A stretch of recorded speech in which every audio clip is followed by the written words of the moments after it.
Sober living homes are meant to help people who are recovering from addiction. Now, one such business in Bloomington opened its first house less than a year ago and has already started 4 more. WTIU looked into the organization and the people behind Malibu House. Benta Boutier joins us from the newsroom. Benta, how did this get your attention? I did a story a few years back about the challenges finding housing when you have a felony. One of my sources for this story contacted me last month. He said he stayed at a Malibu house and had a negative experience, referencing crowded living conditions and fast growth. So I decided to look up Malibu House and learn more. The for-profit status, business owner going by 2 names, and his long record of arrests suggested there was more to learn. We spoke last week with Malibu co-founder Max Meckes.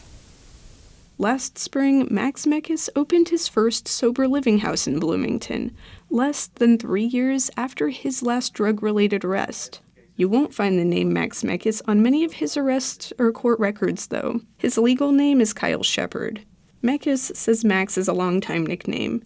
He goes by a different last name now because of a falling out with his dad's family. I do have a past. I've been in active addiction for a long time.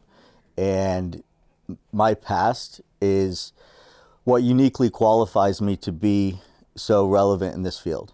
That I have the experience, that I've been through what these people are going through now at Malibu House, that I'm able to share with them what, I can relate with them on the same field. I will tell you that since we started Malibu House, you won't find anything new. Meckes' past still follows him. He's on probation until 2029 because of separate felony convictions. He has a pending case in Warwick County where police say he stole 51 bottles of alcohol and a tote from Walmart worth almost $1,700 in 2023. Offenses further back include an arrest for child neglect in 2015. Police records say he left 9 and 11-year-olds in a car alone at a Luke Bryan concert. And he was arrested in Alabama and Pennsylvania for selling stolen wristbands outside a concert. I'm an easy target. My past is horrendous, right? I've been arrested all these times. I've done all kinds of stupid things. I'm easy to come at. But I'm doing what I can right now to try to help other people and take myself out of the equation. But Meckes and his co-founder, Amanda Cecil Campbell, are in the equation. Malibu House calls itself a charity organization on Facebook. On several occasions, it has solicited donations of cash and merchandise on social media. Taxpayer money and financial support from Salvation Army have gone to supporting rent and bed fees for Malibu residents. But unlike addiction service providers in Bloomington such as Amethyst House and Courage to Change, Malibu House is a business, not a nonprofit. It's registered with the state as a domestic limited liability partnership. Its recently redesigned website does not disclose its business status. If anybody's ever comes up and asks us about that, I'm very clear about that we are a for-profit company. But Kristen Castro, Executive Ministries Director at Healing Hands, says she only learned last month that Malibu House was for profit. Finally, the head of Bloomington Salvation Army also says he first learned of Malibu's for-profit status last month. Anthony Grimes, Vice President of the National Alliance for Recovery Residences, says groups such as Healing Hands and the Salvation Army should have understood much sooner about Malibu House's for-profit status. I think it's something that should have been caught on the front when because we had talked a little earlier about truth in advertising and marketing materials and these different things in the standards that become expectations that these organizations are measured by. Malibu House opened 4 more houses over the last year. It rents them from Pendragon Properties. Based on property listings, it costs Malibu about $1,500 to $2,500 each for monthly rent. From that and a one-time bed fee, it can turn a profit.